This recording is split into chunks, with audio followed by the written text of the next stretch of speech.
अस्सलाम वालेकुम नाज़रीन, मैं हूं उस्मा ताहिर और आप लोग प्रोग्राम देख रहे हैं मुजिम कौन। इस वक्त मैं एक घर में मौजूद हूं जहां पे थोड़ी सी डिटेल आपको बताना चाहूँगी। यहां पर हम एक फैमिली झगड़े के बिहाफ पर आए। ये झगड़ा दो लोगों के बीच में था और वो शिद्दत इख्तियार करते करते करते उसमें एक बंदा ऐड होता है और ऐड होने के बाद फिर वो दूसरे बंदे को, जिसके बारे में अभी हम आपको बताने जाएंगे, वो उसको आके धमकाता है, मारता है, उसके साथ ज़्यादती करता है। मतलब उसको इस तरह से ट्रीट करता है जैसे कि वो उस घर का फ़र्द हो। खैर वो तमाम लोग यहाँ मौजूद हैं जिनके साथ ये ज़्यादती हुई है, जिनको वो मारा गया, किस वजह से मारा गया, क्या रिश्ता है आखिरकार इस शख्स का उस शख्स से, और वो साहिबा या साहब कौन है। जब आपस में फैमिली में बॉन्डिंग ख़त्म होना शुरू हो जाए तो कोई तीसरा बंदा बीच में जब आता है तो फिर इसी तरह के वाक़यात पेश आते हैं। खैर हमारे साथ वो भाई मौजूद है जो तमाम स्टोरी हम तक बताएंगे कि आखिरकार ये वाक़या है क्या और वो शख्स कौन है जो इनको आके मार के गया। कैसे आप? ठीक है, शुक्र अल्हम्दुलिल्लाह। जी भैया थोड़ी सी स्टोरी बताएं, हम किस बिहाफ पर आपके पास आए अभी? मसला दरअसल ऐसे हुआ, मैं आफ्टर कंट्री सऊदीया में था तो मेरी वाइफ के साथ थोड़ा सा झगड़ा हो गया। सही है, मेरी वाइफ को मैंने वॉइस की थी व्हाट्सअप पे। अच्छा। तो उसने व्हाट्सअप में वॉइस की थी, उसके साथ वो अपनी बहन के घर में थी। उसकी बहन ने वॉइस सुनी तो उसने अपनी दूसरी बहन को सेंड कर दी। आप जब आपकी वाइफ का झगड़ा हुआ है तो आप पाकिस्तान में मौजूद नहीं थे? मैं पाकिस्तान में मौजूद नहीं था। ठीक है, आपकी वाइफ ने आपको बताया कि उसकी सिस्टर की किसी के साथ दोस्ती है? हाँ, उसके सिस्टर की किसी साथ दोस्ती है। ठीक है, फिर? तो उसने मेरी साली ने क्या किया, उसको वॉइस सेंड कर दी। ठीक है, वॉइस क्या सेंड की थी उसको? लड़के जो मैंने गली उसने मेरी फैमिली को दी थी, मेरी वाइफ ने मुझे, मैं उसकी फैमिली को दी थी। उसने वॉइस उसको सेंड की। उसने मुझे आफ्टर कंट्री मुझे कॉल की, मैं उसको जानता भी नहीं था। ठीक है, उसने नंबर लिया आपकी साली से? साली से नंबर लिया। ठीक है, तो सही है, उसने मुझे कॉल की, मुझे कहता है तुम कराची में हो, मैं तुम्हारा ये कर लूँगा, वो कर, तुम्हें मार दूंगा, तेरा ID कार्ड ना मैं ब्लॉक करवा दूँगा, ये करूँगा, वो करूँगा। ठीक है, उसने ये बातें की। तो मैंने बोला चलो ठीक है, मैं आ जाता हूँ। सही है, मैंने आना था तो मैंने उम्र के लिए वजह से मैं नहीं आ सका। सही, मैंने उम्र किया, फिर रमज़ान का दिन था तो मैं फिर मेरी टिकट लेट हो गई तो फिर मैं टिकट ली, मैं आ गया कराची में। सही, ठीक है। तो 5 दिन कोई बात ऐसा इशू नहीं हुआ, मैटर नहीं हुआ उसके साथ। तो उसने फिर कॉल की, मुझे मैसेज किया, तुम आ गए पाकिस्तान, मुझे बताया क्यों नहीं। मैं बोला मैं अभी बिज़ी हूँ तो बाद में बात करता हूँ। फिर मसला हल हो गया तो उसने एक लड़का लेके आया था मारने के लिए। नहीं, अच्छा मैं आपसे पहले पूछना चाहूँगी, जब आपकी साली के बिहाफ पर वो शख्स आपको धमकी दे रहा था, जब आप पाकिस्तान आते हो आपने अपनी बीवी से और अपनी साली से पूछा कि कहानी क्या है? वो पूछा इसलिए थे मेरे 5 दिन हो गए थे, मैं आया हुआ था, मैं थोड़ा सा बिज़ी था, फर्स्ट टाइम मैं आया था इधर। ठीक है, तो थोड़ा सा मैं बिज़ी था इसलिए मैंने कोई पूछा नहीं। मसला फिर हल हो गया तो उसने लड़का लेके आ गए इधर से। ठीक है, यही घर पे आया था? हाँ, घर पे लेके आया था। फिर तो लड़का जो समझदार था वो समझता था, वो कहता आफ्टर कंट्री की आया, रमज़ान का दिन है, बेचारा अजनबी है, सही है, परदेश काट के परदेसी है, तो लड़ाई करने क्या फ़ायदा। तो उसने सुलह करवा दी। मैं कहा चलो सुलह हो गई, चलो कोई इतना झगड़ा नहीं, चलो मसला हल हो गया। तो फिर मैंने दिल में ये बात रखी नहीं, तो मुझे नहीं पता उसने दिल में ये बात रखी हुई थी। सही है, तो आया तो फिर मेरा दोस्त बन गया। सही है, मुझे कहता है तो उसका नाम पूछ सकती हूँ आपसे? जहांगीर खान नाम है। जहांगीर खान की उम्र कितनी है? उम्र का 22 साल हो गई। अच्छा, 22 साल है। जहांगीर खान से अब आपकी दोस्ती चल रही है? ठीक है, दोस्ती चल रही है। हाँ, खाना खाए, मुझसे पैसे भी लेता रहा, मुझे कहता है मुझे पैसे ज़रूरत है, उसके पास पैसे नहीं। मैं चलो ठीक है यार, चलो अभी दोस्ती भाई बोर है, चलो खैर है, मैं चलो नेकी की उसके साथ। ठीक है, तो उसके बाद 23,000 रुपये उसने मुझे बोला मुझे चाहिए ना 23।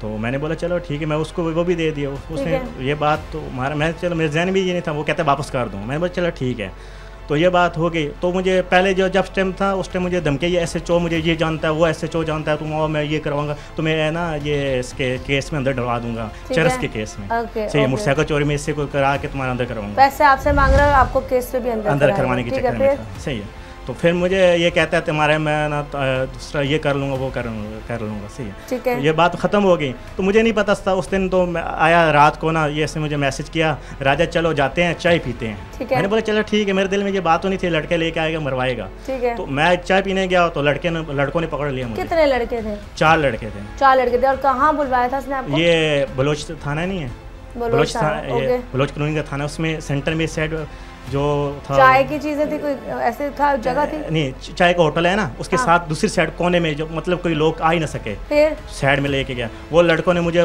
पीटा। सही है, सबने मारा आपको? जी। वो भी मारा था जान से? वो नहीं, वो मेरे साथ था। वो उसने बोला ये क्यों मारे। तो ये बात की, मैंने बोला यार चलो इसको मारने आए होंगे। हाँ। तो सही है, तो फिर मैंने ये बात। अच्छा, वो खुद नहीं मारा था, अपने लड़कों से आपको पिटवा रहा था और आपको शो कर रहा था कि कोई और आपको और कोई मार है। सही है, वो कह रहे तेरे साले ने मरवाया तुम्हें। अच्छा, इल्जाम साले पर लगा रहे हैं। फिर इसलिए मैंने बोला चलो पुलिस केस निकल साला, चलो मैं फैमिली मैटर, चलो हल हो जाएगा। मैंने ये बात दिल में नहीं ली। तो बाद में पता चला इसने मरवाया। कहाँ मारा था उन्होंने आपको? तो इधर मुंह पे मारा और कमर में मारा था। हाँ, तो कोई हाथ से मारे थे या कोई चीज़ लेकर आए थे? हाथ से मार रहे थे। हाथ से मार रहे थे। उनके चेहरे आप पहचान सकते हो? अगर सामने आप पहचान सकता हूँ। मतलब ओपन शक्लें थी? ओपन शक्ल थे, मैं इतना उनको जानता ही नहीं, उसके कोई दोस्त थे, मुझे जानता ही नहीं। रात का वक्त था, दिन का वक्त था? 4 का टाइम था सुबह का। वो मुझे कहता चलो चाय पीते, मुझे नहीं पता था मरवाने के चक्कर में था। अच्छा, उस वक्त तो अंधेरा नहीं होता है। जी, उससे पहले भी मुझे उस काले की है, उसके कहते मैं आ रहा हूँ ना, आप आओ। तो मेरा मोबाइल की वेंटल हो गया, लाइट नहीं थी। मैंने बोला नहीं मैं नहीं आ सकता। तो बाद में उसने ना अब क्या हुआ? तो अब तुम्हारा सारा इल्जाम उन्होंने तुम्हारे साले पे डाल दिया कि साले की क्या तुम्हारे से बनती नहीं है? बनती है। अच्छा, तुम अब मुझे बताओ फिर क्या हुआ? फिर वो ये मसला हुआ, बाद में इसने फिर मेरा नंबर ब्लॉक कर दिया। बाद में फिर मुझे पता चला, इन्होंने मुझे बताया, तो ये इसने करवाया। नहीं, किसने बताया? आपके साले ने बताया? आपकी बीवी ने बताया? बीवी ने बताया।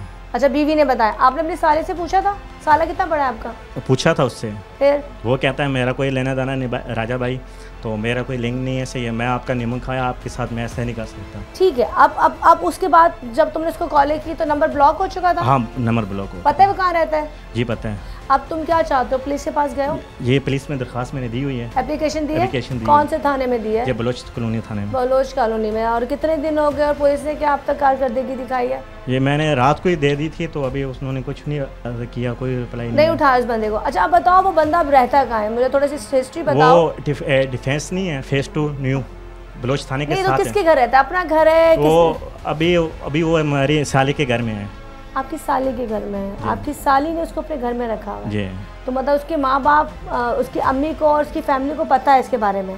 क्या वो लोगों को, लड़कियों को झांसा देता है मोहब्बत का, शादी का? ये पहले भी मेरे साथ उठता बैठता था। 3-4 उसके जो चाहने वाले हैं वो बात करते थे। अच्छा। इसके एक दोस्त की बनी हुई है, उसके ना मतलब उसके एक बच्ची की माँ है वो लड़की। अच्छा। उसने उसको छोड़ दिया। ठीक है। तो क्या इश्यू होगा वो मुझे इतना खास पता नहीं है, कि उसके दोस्तों ने मुझे बोला था। तो आपने ये बात अपनी सास को नहीं बताई कि ये बंदा? मेरे पास कोई प्रूफ नहीं था, कुछ चीज़ नहीं थी, इस वजह से मैं आपकी सास ने आप पे यकीन नहीं किया? यकीन नहीं कर सकते ना। अब मुझे बताओ, आपकी सास आप पे यकीन नहीं करती, वो लड़की जो आपकी बीवी की बहन है उसने अपने घर में रखा हुआ है, कोई रीजन तो जरूर होगा, जाहिर सी बात है। बात ये है दरअसल वो कह रहा है ना, इसका एक बाबा कोई है ना, काला जादू करता है। अच्छा, जादू करता है जी। उसने मुझे भी कह रहा था तुम जादू कराओ ये को। मैं बोला नहीं, ये राम ऐसे ही है, काफर हो जाता है इंसान से। मैं जो नहीं करवाना चाहता हूँ। तो कोई काम नहीं करता? वो इसी काम नहीं करता। ये कहता है मैं लोगों से पैसे लेता हूँ, एक से पैसे लेता हूँ, ऐसे को देता हूँ, दूसरों से लेके लोगों के अनले को जो काम होते हैं वो करता हूँ। ठीक है। अब बात ये है कि उसका कैरेक्टर इस लिहाज से भी ऐसा है कि उसकी दोस्तियां भी काफ़ी थी और उसने आपकी साली को भी बोल बचन दिया है शादी के। कहते मैं तुम्हारे कोठी नाम करूंगा, ये करूंगा, अभी तक कुछ किया ही नहीं उसने, तो ऐसे धोखेबाजी है। पुलिस का क्या कहना है? पुलिस क्या कहती है आप? पुलिस तो अभी कोई कार्रवाई नहीं की। मैं रात को एप्लीकेशन दे के आया था, अभी तक कोई रिस्पॉन्स नहीं है। वो कहते हैं मेरी जान पहचान ज़्यादा है, इस वजह से। अच्छा, वो कहते हैं जान पहचान ज़्यादा है। ठीक है, चले जी, उनकी जान पहचान ज़्यादा है। वो शख्स कौन है ये तो हम जब देखेंगे तो हमें पता चलेगा सर। उनकी हम मिसेस उसके मोबाइल में आप देखेंगे SHO के किस नंबर ही निकलेंगे, वो लड़कियों की भी। अच्छा, एक बात बताओ मुझे, तुमने कहा उसके पास नंबर भी निकलेंगे, वो ये नहीं तो फेक कार्ड बना लेते हैं, फेक वो अपने आप को NGO के बताते हैं। सर वो कहता है ये प्राइम मिनिस्टर जो है मैं उसका पर्सनल सिक्योरिटी हूँ। किसका? प्राइम मिनिस्टर का। जो बंदा तुमसे पैसे भाई ले रहा हो, जिसको खाने के लाले पड़े हो, जो तुम्हारी साली के घर में बैठा हो, वो ऐसे झूठ बोलता है, झूठे बातें कर रहा है, ये करता है। तो मैंने उसको मना किया। मैंने बोला ठीक, आप शादी करना चाहते हैं, मैं आपको खर्चा देता हूँ, आप करो। ठीक है। नहीं, उसने शादी करना चाहते हैं, खर्चा क्यों दोगे? बोलो मेहनत करो। फिर वो करने नहीं चाहता ना, वो लड़कियों को झांसे में लेता है। सही, उसको अभी उसके पास जेब में 1 रुपया भी नहीं है। सही, उसको पता है फ्री में मिल रहा है, क्योंकि वो चाचे के पास, जिस चाचे के पास होता है ना, वहाँ भी मुझे लेके गया था। वो चाचा उसको गलियाँ नकार रहा था। उसको कहता है तुम सफाई नहीं करते हो, तुम फ्री में तुम्हें रखा हुआ है। सही है। तो उसके बाप बाप नहीं है? बाप कहता है मेरा फौत हो गया। तो माँ एक है, माँ उस दिन उसके कॉल कर कहते मेरे लिए पैसे भेजो ईद के लिए। उसने वो कहता है मेरे पास पैसे हैं। अच्छा, वो तो पंजाब का रहने वाला है, कराची का रहने वाला है? ये भावलपुर का है। कोई भावलपुर का है। और आपने नाम दोबारा रिपीट करो उस बंदे का? जंगीर खान। लेकिन फिलहाल हम यहाँ से एक ब्रेक की तरफ जा रहे हैं। जब ब्रेक से आएंगे तो हम आपको इनकी मैसेज से मिलेंगे।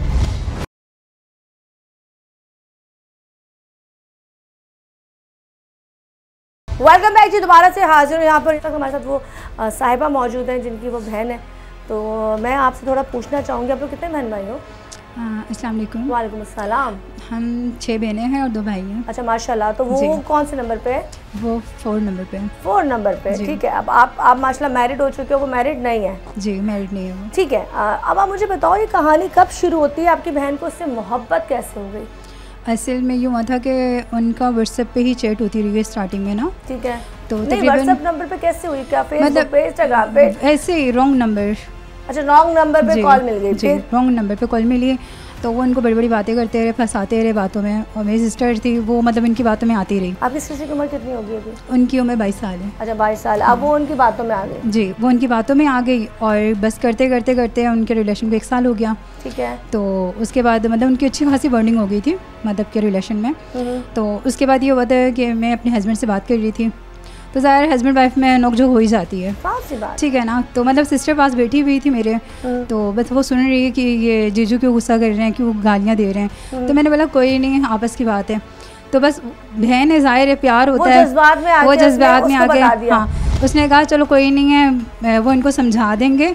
तो हमें नहीं पता था कि वो हमारे अच्छे के लिए कर रहे हैं, कि वो हमारे साथ क्या कर रहे हैं वो हमें पता नहीं चला ना। फिर तो सिस्टर ने मेरी हेल्प करने के लिए उन्होंने आगे वॉइस सेंड कर दी। ठीक है। अब उस बंदे ने क्या हरकत की है, वो मतलब के धमकियाँ देना स्टार्ट कर दी। अच्छा तुम उस बंदे से ऐसे पर्सनली कभी मिली हो? मतलब बहन के घर वो रहता है बकौल, अभी आपके मियां ने बताया? फेस टू फेस तो बात होती रहती थी हमारी, बातचीत में अच्छा आदमी था? कभी इतने मतलब डिस्कस नहीं हमने की, मतलब सलाम दुआ बस। तुमने अपनी बहन से प्रॉपर्ली खुल के बात की थी? असल में उनका काम क्या था मतलब हमें नहीं पता, हमारी बहन ऐसी पहले नहीं थी। मतलब हमारी बहन को पता नहीं उसने तवीज़ किया क्या किया, वो हमारी बात सुनती ही नहीं। अब तो हम नहीं सुनती, बिल्कुल भी नहीं सुनती, ना अम्मी की सुनती है ना हमारी सुनती है। हम अच्छा, कितने बहन भाई घर में रहेगा शादी वाले? खाली 2 सिस्टर है मेरे घर। ये छोटी? जी और एक उससे छोटी है। हाँ अच्छा उससे भी छोटी है जी। ओके। मतलब वो दोनों कुछ जॉब करती हैं, दोनों जॉब करती हैं, मतलब घर वही चला रही हैं अपना। आप समझ लो कि वो घर भी चला रही हैं जिसकी वजह से माँ बोल नहीं पा रही। जी। अच्छा अम्मी ने कभी समझाया उसको, तुम्हारी बहन को? अम्मी ने समझाया, हम बड़ी सिस्टर ने समझाया, बट वो हमारी बात पे मतलब यकीन नहीं करती हैं। मतलब उस बंदे ने पता नहीं उसके साथ क्या किया क्या नहीं किया, उसका हमें इल्म नहीं है। आपको लगता है कि कुछ जादू किया? बिल्कुल। और यहाँ तक है तावीज़ भी मतलब हमें मिले बरामद हुए। जी। अब मुझे बताओ 1 साल हो गया इनकी मोहब्बत को, तुम्हें थोड़ी बहुत हिस्ट्री पता थी कि वो कमाता क्या है? शुरू में तो हमें नहीं पता था, मतलब स्टार्टिंग से तो नहीं पता था। तकरीबन 1 मंथ हुआ है जो मुझे पता चला है। क्या पता चला है? मतलब वो तावीज़ आगे करता है, उसका काम यही है हर लड़कियों के साथ, जिसको देखता लड़की अच्छी खासी मतलब कमाने वाली है या लड़की खुद घर चलाती है, जिसकी वजह से वो लड़कियों को फंसाता है। कुछ खास नहीं है, मतलब कि नॉर्मल है कि उसको बस वो सब लड़कियों को ये बोलता है कि मेरी अच्छी खासी सलाम दुआ है, मैं कोई भी काम मुझे बोलो मैं करूँगा, बड़ा से बड़ा मतलब बंदा मुझे जानता है। अच्छा। वो हर लड़की के साथ मतलब इसी तरह से बोल बचत देता है, फ्लर्ट करता है लड़की के साथ। ठीक है। अब कितने अर्से से वो तुम्हारे घर में रह रहा है? तकरीबन 3 से 4 मंथ तो हो ही गए। 3 से 4 महीने में कंटिन्यू घर पे ही है? नहीं मतलब जाते रहते हैं। पहले तो ये होता था ना कि उन्होंने मेरी सिस्टर को ना मतलब कि मेरी सिस्टर के साथ जब फर्स्ट टाइम मिलने आए थे ना वो घर पे एक मेहमान के तौर पे, तो अम्मी लोगों ने बोला चलो आए हैं, चलो सिस्टर है, चलो शादी करना चाह रही है, अपना मतलब घर बसाना चाह रही, तो गलत बात तो नहीं है ना। ठीक है। मोहब्बत एक दूसरे को इंसान हो ही जाता है। बुरी बात है, अच्छी बात है माँ बाप अगर समझे बच्चे की। तो फिर चलो अपने घर की हो जाएगी, हम भी खुश थे, चलो बहन ने कोई पसंद कर लिया है। ठीक है। तो अब हमें तो नहीं पता वो इंसान कैसा था कैसा नहीं था। ये तो जब इनका आपसी झगड़ा हुआ है ना तो फिर हमें पता चला वो इंसान कैसा था। अब तुम्हारे साथ प्लीज मेरे ख्याल से उसकी बातचीत नहीं होगी, बहन की तुम्हारी बातचीत है? नहीं कभी बात होती है, बट अब मेरे जब तुम्हारे मियाँ को मारा है उसके बाद से नहीं है।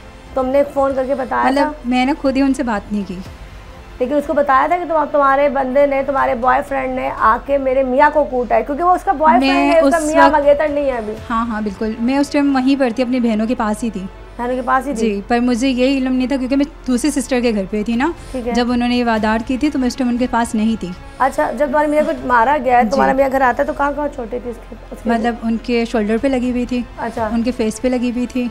ठीक है। तो मतलब अंदरूनी चोट उनको काफ़ी लगी थी। जी। ठीक है।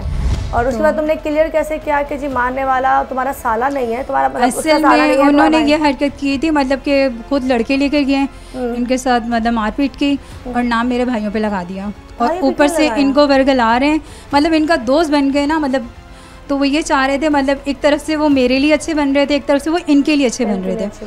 मतलब इनकी शिकायतें मुझे कर रहे हैं, मेरी शिकायतें इनको कर रहे हैं। मतलब वो जहांगीर खान। अच्छा मुझे बताओ, जहांगीर ने 4 महीने लगा दिए तुम्हारे मियाँ से दोस्ती बनाने में, 4 महीने में तुमने कहा नहीं कि मुझे इसके पास से वाइब्स अच्छी नहीं आ रही और ये बेसिकली मेरी बहन से मोहब्बत करे तो निकाह करे फौरन, ये लंबी क्यों कर रहा है? असल में जब हमें पता चला ना वो लड़का सही नहीं है, मतलब वो उसका फ्लर्ट करना उसका काम है, तो हमने अपनी सिस्टर को बहुत समझाया।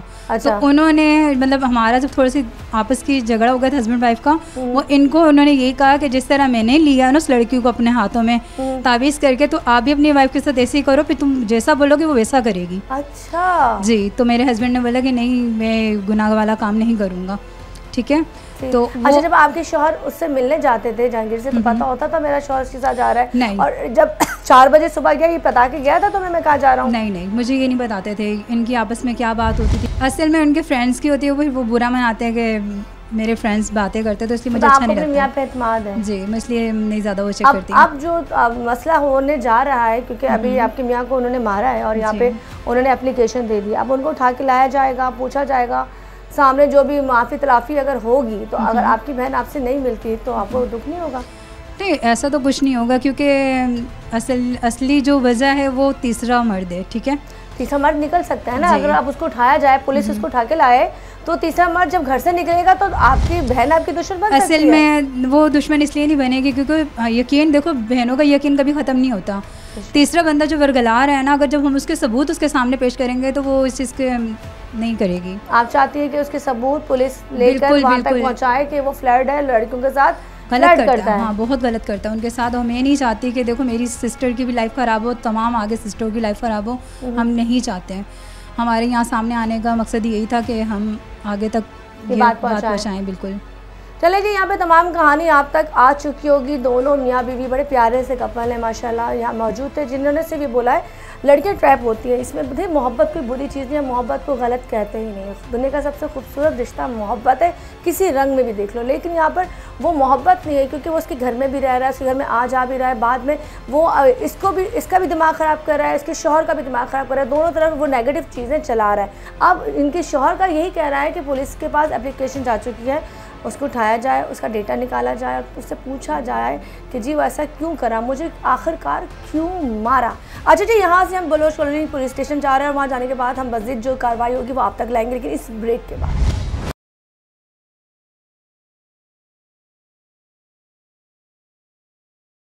इसमें सर ये आता है डोमेस्टिक वायलेंस के ज़मरे में। अच्छा, डोमेस्टिक वायलेंस के बारे में अमूमन जो लोगों के ज़हनों में है कि ये डोमेस्टिक वायलेंस बच्चों पे, औरतों पे और ज़ईफ़ औरतों पे, बेगमात पे होता है, लेकिन ये जो आप कंडीशन बता रहे हैं, ये डोमेस्टिक वायलेंस, इसका शिकार जो विक्टिम है वो एक आदमी है। अच्छा, इसमें जो आपने तरीक़ेकार बताया कि इसमें एक शख्स को बज़रिया फ़ोन उसको पहले डराया गया, धमकाया गया, तो इसमें जो इक्विपमेंट डराने के लिए इस्तेमाल किया गया वो एक फ़ोन था। अच्छा, ये एक साइबर क्राइम की एक किस्म है और क्योंकि इसमें जो टूल इस्तेमाल हुआ है एक मवासलाती निज़ाम का एक होता है टूल, उसको किया है। अच्छा, इसके लिए स्पेसिफ़िक एक कानून भी बना हुआ है जो कि सन 1885 है, पाकिस्तान टेलीग्राफिक एक्ट 1885। इसमें 25D इस पे लागू होती है अगर आप बज़रिया फ़ोन, अगर फ़ोन का कोई गलत इस्तेमाल करते हैं। अब इसमें गलत इस्तेमाल के आपने बज़रिया फ़ोन किसी के ज़रिए ये पैगाम पहुंचाया कि मैं तुम्हें जान से मार दूंगा, मैं तुम्हारे साथ कोई ऐसा अमल कर दूंगा जिससे तुम्हें नुकसान हो, मैं तुम्हें अगवा कर लूँगा, तो ये जो इसमें सेक्शन अट्रैक्ट होती है ये होती है 506। अच्छा, अभी हम पहले आ जाते हैं 25D टेलीग्राफिक एक्ट पे। तो इसकी हम सज़ाओं के बारे में आ जाते हैं कि अगर कोई विक्टिम मुताल्लिका थाने में अप्रोच करता है तो इस जुर्म की सज़ा क्या है और अदालत इसके बारे में क्या कहती है। अच्छा, ये जो हमारा जो कानून है इसमें इसकी जो सज़ा रखी गई है, इसमें रखी गई है 3 साल की कैद बामुशक्कत और इसमें जुर्माना जो अदालत बेहतर समझे, या फिर अदालत अगर समझती है कि इसमें कैद और जुर्माना दोनों चीज़ें रखी जाएं तो ये दोनों की दोनों चीज़ें भी सज़ा के तौर पे उनको दी जा सकती हैं। अच्छा, ये जुर्म जो कंसीडर किया जाता है ये नॉन बेलेबल किया जाता है कि ये बेलेबल नहीं है और इसमें पुलिस बगैर किसी वारंट के किसी को भी गिरफ़्तार कर सकती है। अब हम ये समझते हैं कि इस टूल के ज़रिए, ये जो टूल था, इस टूल के ज़रिए इस टूल को इस्तेमाल किया गया और इस टूल के ज़रिए किसी को धमकी आमेज़ पैगाम पहुंचाया गया। अच्छा, इसमें जो विक्टिम है उसके पास रेमेडी मौजूद है कि वो पीका एक्ट को भी इसमें इस्तेमाल कर सकता है और FIA से भी रुजू कर सकता है। और अगर धमकी की नोयत जान से मारने की संगीन है, क्योंकि अगर नॉर्मल धमकी है कि भाई आप किसी को किसी काम के लिए जबरी मजबूर करें तो इसकी सज़ा जो पाकिस्तान पिनल कोड में वो 2 साल तक की है, या जुर्माना या मजिस्ट्रेट की अपनी है कि वो उसको ये दोनों की दोनों चीज़ें एक साथ कर सकता है।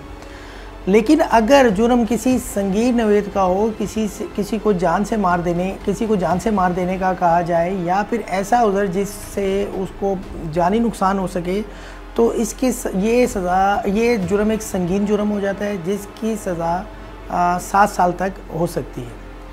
अब जो आपने इस केस में जो आपने तीसरा पहलू बताया कि उस जो विक्टिम था इस केस में, उस विक्टिम को बुलाया गया और बुलाने के बाद उसको तशद्दुद का निशाना बनाया गया। तो जिस जगह पे उसको तशद्दुद का निशाना बनाया गया, वहाँ के मुताल्लिका थाने में वो विक्टिम जाके अपनी एक रिपोर्ट दर्ज करा सकता है। और अगर तशद्दुद करने वाले एक से ज़्यादा हैं तो इसमें नॉर्मली तौर पे 337 लगती है। अगर एक से ज़्यादा हैं तो इसमें /34 जो कि ये ज़ाहिर करती है कि इसमें मुजरिम एक से ज़्यादा तादाद में है। आप वहाँ पर मुताल्लिका थाने में जाएंगे और मुताल्लिका थाने में जाके वहाँ से एक मेडिकल बनवाएंगे ताकि आप बताएंगे कि मुझे मारा गया। अब आपको जो ज़रबे लगी है, ये चोट लगी है, उसको आपको प्रूव करना है और वो ज़रबें किस नोयत की है। इसमें 337 लगती है और 337 की बहुत सारी किस्में हैं। तो इसमें अगर जिस्म के ऊपरी हिस्से पे लगी जाए तो वो अलग है, निचले हिस्से पे लगा जाए तो अलग है। तो आप इसके लिए ML बनवा के, वहाँ पर लेटर बनवा के आप मेडिकल लीगल ऑफिसर को अपना मुआयना कराते हैं और अगर तो मेडिकल लीगल ऑफिसर जो है आपके जिस्म पे जो ज़रबात हैं उनके निशानों को इनिशियली तौर पे अपने पेपर पे तहरीर करता है और उसके बाद उसकी फाइनल रिपोर्ट जारी होती है। तो पुलिस अगर चाहे तो उसी मौके पे भी कर सकती है FIR और उस रिपोर्ट का अमूमन इंतज़ार भी किया जाता है। लेकिन इसके लिए ज़रूरी है कि जो भी विक्टिम है वो मुताल्लिका थाने में रुजू करे और फौरी तौर पे कोई भी ऐसा काबिल दस्तंदाज़ी जुर्म हुआ है तो वो अपने मुताल्लिका थाने को रुजू करेगा और वहाँ पर जाकर उनको मुकम्मल तफसील हालात वाक़यात बताएगा। और अगर जो ऐसा मुलजिम जिसका नाम उसको पता है तो नामज़द FIR उसका स्पेसिफ़िक रोल बताएगा कि भाई ये इसका रोल था, और उसके साथ अगर कोई बंदे हैं तो उनके रोल को असाइन करेगा ताकि बवक्ते ज़रूरत शनाख्त परेड उन सब को वो शनाख्त करेगा और उनके ID परेड के दौरान उनको उनके रोल के साथ बताएगा ताकि उनको सज़ा हो सके। देखिए, मैं आपको इसमें एक बात क्लियर करता चलूँ कि ये जो पाकिस्तान टेलीग्राफिक एक्ट 1885 है, इसमें कहीं नहीं लिखा हुआ कि एक तीसरा पर्सन आएगा और मियाँ बीवी के झगड़े में और उसने आके अगर धमकियाँ देनी है। इसमें सिर्फ एक ये क्लियर कहा गया है, अगर कोई भी शख्स किसी ऐसे जो मोबाइल, क्योंकि मोबाइल फ़ोन तो अभी आए हैं, इससे पहले जो लैंडलाइन फ़ोन होते थे वो उनको इस्तेमाल करते हुए कोई ऐसा अमल करता है तो उसके ऊपर 25D टेलीग्राफिक एक्ट लागू होती है। उसमें किसी रिश्ते का या ना होना वो ज़रूरी नहीं है, लेकिन अगर हम इसमें चले जाते हैं तो ये एक डोमेस्टिक वायलेंस की एक किस्म है। इसमें कहा जाता है कि इसमें डोमेस्टिक वायलेंस में जिस्मानी तशद्दुद, गाली देना, खौफज़दा करना, एतमाद को ठेस पहुंचाना, माली कंट्रोल, ख़र्चा रोकना, नौकरी या तालीम से रोकना, या किसी शख्स को उसकी मर्ज़ी के बगैर कोई ऐसा फ़ेल उससे करवाना जिसको वो नहीं चाहता, तो ये भी डोमेस्टिक वायलेंस के ज़मरे में आएगा।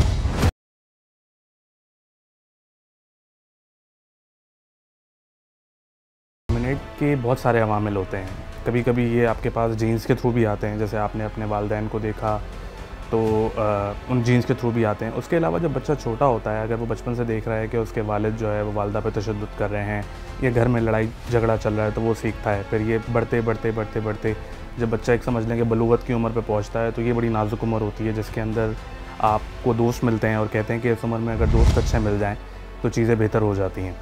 तो अगर आपको ऐसे दोस्त मिल जाएं, ऐसी गैदरिंग मिल जाए जिसके अंदर समझ लेंगे नशावर चीज़ों का इस्तेमाल हो रहा हो, असलहे का इस्तेमाल हो, ये वाली सारी चीज़ें हों, तो इससे आपकी एक शख्सियत जो है वो बनती है और यही शख्सियत आगे जाके ये सारी चीज़ें करवाती है। अगर हम नफ्सियाती पॉइंट ऑफ व्यू से बात करें, साइकेट्रिक पॉइंट ऑफ व्यू से, तो इसके अंदर ये है कि देखा ही गया है रिसर्चेस के थ्रू कि जिनके अंदर ये चीज़ें होती हैं तो कुछ केमिकल इम्बैलेंस होता है ब्रेन के अंदर, जो कि डेफिनेटली डिफरेंट थेरेपीज से और मेडिकेशन से ये चीज़ बेहतर काबू में लाई जा सकती है। अच्छा जी, इसके अंदर जो है जो इंसान की मैं होती है इसका बड़ा जो है ना अमल दखल होता है, क्योंकि आजकल हमारे यहाँ, आजकल क्या कहें पूरी दुनिया में ही हर जगह पे ही सब इंसानों के अंदर ये जो एक मैं वाला फैक्टर आ गया है कि बस मैं सही हूँ और दूसरे गलत हैं। तो इसके अंदर होता ये है कि जब कोई आपको समझाने की कोशिश करता है, कोई अच्छी बात बताने की कोशिश करता है या किसी बुरी चीज़ से रोकने की कोशिश करता है जो कि उसूलन आपकी भलाई के लिए होती है, और अब वो चाहे आपके वालिदैन हों, चाहे आपके रिश्तेदार हों, चाहे दोस्त हों, तो उसमें इंसान को ये बात बड़ी बुरी लगती है। और जब ये मैं वाला फैक्टर जो है वो अपनी पीक के ऊपर आ जाता है तो उसमें फिर इंसान कुछ नहीं देखता, ना वो अपने दोस्त देखता है, ना रिश्तेदार देखता है, ना वालिदैन देखता है, और उसमें फिर वो किसी भी हद तक चला जाता है। ये वाली जो मैं है, दोबारा मैं वही बात करूँगा कि ये सारा जब हमारी शख्सियत बन रही होती है, बचपन से लेके बलूगत और बलूगत के बाद से भी हमारे पास जो शख्सियत बन रही होती है उसके अंदर बहुत सारी चीज़ें होती हैं जो इसको बनाने में किरदार अदा करती हैं। हमारे पास एक पर्सनैलिटी है, जैसे कहते हैं एंटी सोशल पर्सनैलिटी डिसऑर्डर। नाम से लगेगा कि एंटी सोशल पर्सनैलिटी वो होती है जिसमें लोग लोगों से नहीं मिलते, लेकिन इसका मतलब बिल्कुल अलग है। जो एंटी सोशल पर्सनैलिटी है ये होती है ज़्यादातर क्रिमिनल्स की, जो कि अपने आप को सही समझते हैं, जिनका बचपन बहुत महरूमियों में गुजरा होता है, तो फिर आगे वो अपनी उन महरूमियों को छुपाने के लिए अपनी इस मैं का सहारा लेते हैं। और इसी पर्सनैलिटी के हामिल अफराद जो होते हैं वो ज़्यादातर देखा ही गया है रिसर्चेस में ये है कि बहुत सारी चीज़ों के अंदर इन्वॉल्व होते हैं, जैसे बहुत सारी क्रिमिनल एक्टिविटीज़ के अंदर, मर्डर्स के अंदर, कि इन्होंने जो है वो जिन साहब पे तशद्दुद किया उनको बुलाया और उसके बाद अपने दोस्तों को भी इन्वॉल्व किया और फिर उनके ऊपर तशद्दुद किया। इसके अंदर देखने की ज़रूरत ये है कि उनके पहले उस आदमी के साथ ताल्लुक़ात कैसे थे और जिन्होंने तशद्दुद किया इनका बचपन कैसे था, किसी नशावर चीज़ के ज़ेरे असर थे या नहीं थे। और दूसरी इसके अंदर जैसे मैंने आपको बताया कि पर्सनैलिटी का बहुत अमल दखल होता है, तो ऐसे लोगों के हामिल पर्सनैलिटी के अंदर एक चीज़ और होती है और वो ये होती है कि ना सिर्फ वो अपनी मैं दिखाते हैं बल्कि वो इस चीज़ का भी एक तरीके से कह लें कि शो ऑफ़ करते हैं कि हमारे पास कितनी ताकत है और हम क्या कर सकते हैं, और उसको दिखाने के लिए फिर वो दोस्तों का सहारा लेते हैं और इस तरीके से जो है वो नाजायज़ उसका इस्तेमाल करते हैं। तो अब इसके अंदर देखने की ज़रूरत यह है कि जैसे मैंने बताया कि पहले इनके कैसे ताल्लुक़ात थे, कोई और ऐसा मकसद इनका तो नहीं था जिसको वो अचीव करना चाह रहे थे, या क्योंकि इसके बहुत सारे रुख हो सकते हैं। तो इसमें ज़्यादा इंपॉर्टेंट बात यह है कि इसको बड़े वाइड एंगल से देखा जाए इस केस को। लेकिन ज़्यादातर इसके अंदर ऐसा ही लगता है कि जो माशरे में हमारे यहाँ आजकल रिवाज है, बड़ा कॉमन है, कि जो एक मैं होती है और अपनी महरूमियाँ छुपाने के लिए जो आपने अपनी बर्तरी दिखानी होती है दूसरे लोगों के ऊपर, ये सारी चीज़ उसका शाखसाना ज़्यादा लगती है। अच्छा जी, इस वक्त हम लोग बलोच कॉलोनी पुलिस स्टेशन जा रहे हैं, वहाँ जाके बाकी की सारी बातें तफसील में आपसे बात। बेसिकली वो इसकी साली का बॉयफ्रेंड है और उसके घर में 1 साल से रह रहा है, 4 महीने से उसके घर में ही है। पोलियो पे चल रही है ना। हाँ जी। एक पुलिस वाला नहीं है, ये आप मेरे ऊपर डिपेंड कर दें, मेरी बहनें अगर मेरे पे एतबार है ना। अच्छा जी, जैसे कि पहले बताया था कि मैं बलोच कॉलोनी पुलिस स्टेशन में आई हूँ और अंदर आने के बाद SHO साहब से प्रॉपर्ली बात हो गई है। हमें उन्होंने ये बोला है कि जी कल इंशाल्लाह 11 बजे कल लाइनअप हुआ है कि जी 11 बजे जाएंगे और फिर उन साहब को लेकर आएंगे। अब मुझे थोड़ा सा तुम बताओ, उनकी बातों में तुम्हें लगता है कुछ होना है? इंशाल्लाह वो कह रहे हैं, कसम उठाइए, चले इंशाल्लाह हो जाएगा। इंशाल्लाह जैसे ही काम होगा वो पार्ट आपको ज़रूर दिखाएंगे जहाँ पर इन्होंने एप्लीकेशन दी है, तो तुम्हारे दिल को तसल्ली है कि हमारा काम हो जाएगा। इंशाल्लाह, क्यों नहीं होगा। तो फिर जब हो जाएगा एक अच्छा सा मैसेज पुलिस वालों के लिए देना। इंशाल्लाह, क्यों नहीं दूँगा। चलिए जी, ये वो जगह थी जहाँ मैं मौजूद थी, यहाँ पे SHO मदर साहब के साथ भी मौजूद थी और प्रॉपर्ली हमारी बातें जो भी उनसे हो चुकी हैं। अब फर्दर उन्होंने ये बोला है कि जी इस वक्त नफरी मौजूद नहीं है, मोबाइल नहीं है यहाँ पर, और जैसे ही वो आएगी और कल ये इंशाल्लाह कार्रवाई कल की जाएगी और हमें पूरा यकीन है कि कल ज़रूर आएगी, क्योंकि अच्छे लोग भी अभी दुनिया में बाकी। जी नाज़रीन, तो ये था आज का प्रोग्राम जिसमें आपने देखा कि वो फैमिली हमारे साथ मौजूद थी जिन्होंने एप्लीकेशन यहाँ बलोच कॉलोनी में पुलिस स्टेशन में दर्ज कराई थी, जिसपे उन्होंने कहा था कि एक गैर बंदा उनको आके मार के गया और ये जो रिलेशन थे 2 बहनों के बीच के थे, जिसके साथ उसके बॉयफ्रेंड ने आके फिर उस शख्स को मारा था। असली कहानी अब तक आ चुकी होगी कि स्टोरी में आखिरकार हुआ क्या। खैर, तमाम मनाजिर आपके सामने आ चुके हैं। इसी के साथ हमारे प्रोग्राम का वक्त ख़त्म हो जाता है। मुझे अली गुज़बता को और मेरी पूरी टीम को मुझे कौन सा भिजा दीजिए। अल्लाह हाफ़िज़।